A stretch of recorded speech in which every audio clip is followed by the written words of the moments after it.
If you've ever wondered why you know exactly what you're supposed to do with your money, but you still don't do it, this video is for you. If you're new here, I'm Julie, your favorite finance coach, and I am here to teach you all about finances and help you achieve financial freedom. Most money advice assumes that we're all wired the same, but the truth is we're actually not. Your financial behavior isn't random. It's a pattern, and it's derived from the way you were raised, your specific personality, and how you interact with the world around you. Once you understand your money personality type, you can stop fighting against your true nature and figure out how to deal with money in a way that works for you personally. So today, I'm breaking down the most common money archetypes, how they show up in real life, where each personality type can run into trouble, and how to build a financial strategy that actually suits your personality type. So let's jump in. Here's something that a lot of people don't realize that I talk about frequently. Most money problems aren't math problems. They're more like behavior problems. Two people can have the same income,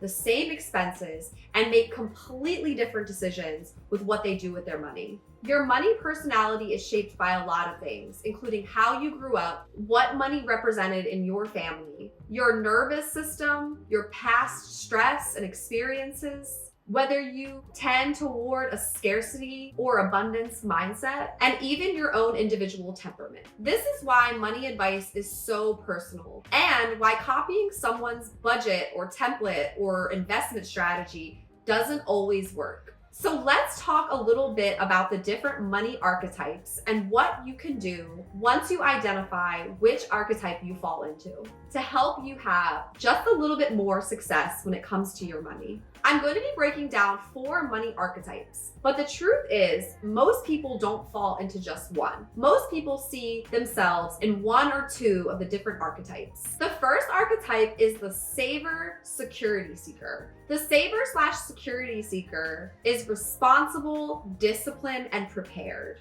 You like having financial buffers, and you sleep better knowing that you have money in the bank. The saver security seeker rarely overspends. Where this archetype might get stuck is they tend to hoard cash just in case, and they underinvest or delay investing for fear of making a misstep. The saver/security seeker can struggle to spend money even when it's objectively the right thing to do. The saver and security seeker equates money with safety. Some things that this archetype can work on does not include things like saving or investing. It includes learning to trust, setting clear boundaries and rules on how much cash is enough, how much research to do before forcing yourself to make a decision, and setting up systems to automate things so that there is no time to overthink once you put the systems in place. Security seekers do best when they replace a vague fear with defined safety thresholds and standards for decision making. If this sounds like you, the number one thing that you can do is stop letting just in case run your entire financial life. Of course, with this archetype, you may need higher thresholds and increased safety standards, but define what enough actually is. Write it down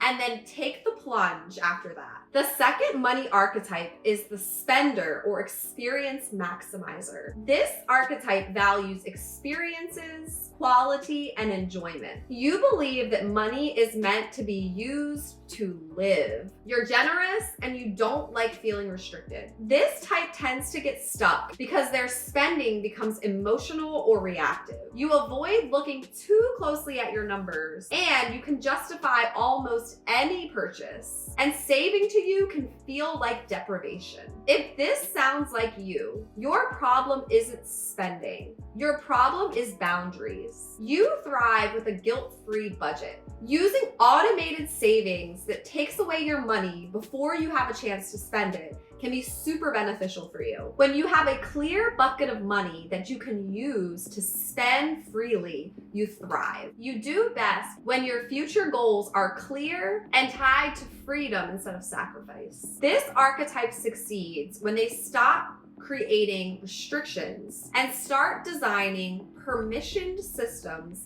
that allow them to have their guilt-free spending while working quietly in the background to achieve their long-term goals. If this is you, stop beating yourself up for wanting to enjoy your money. That's not the problem. The problem is you haven't set up a system that allows you to spend and enjoy your money while also saving and investing toward your long-term goals and aligning that long-term saving and investing to freedom and future happiness instead of feeling restricted. The third money archetype is the avoider or the overwhelmed type. This type procrastinates on money decisions. You avoid checking your accounts and you tend to feel behind even when you're ahead. With this archetype, money creates anxiety or shame. This archetype tends to get stuck because they oftentimes allow small issues to spiral into big ones. You miss opportunities and you react instead of plan. You confuse avoidance with peace. If this archetype sounds like you, some of the things you can do to improve your money situation include working on emotional regulation instead of just intelligence. You need simple systems with low cognitive load. Short, regular check-ins versus big, long money days will do better for you. And setting up a supportive structure instead of something that gives you tons of pressure would work best. Avoiders build confidence by shrinking the problem and taking it in bite-sized steps so that it feels manageable and safe to engage. If this is you, stop waiting until you feel ready. It's likely that you may never feel ready. But if you break down the situation into small 5-minute bite-sized steps and get started right away, you'll get a lot further in working toward your money goals. You need to break the cycle of avoiding money altogether and break it into baby steps so that you can get started moving toward the success you imagine. The fourth money archetype is the optimizer or the control type. This type is extremely financially literate. You track, you analyze, and you optimize. You love efficiency and you love to get it right. This type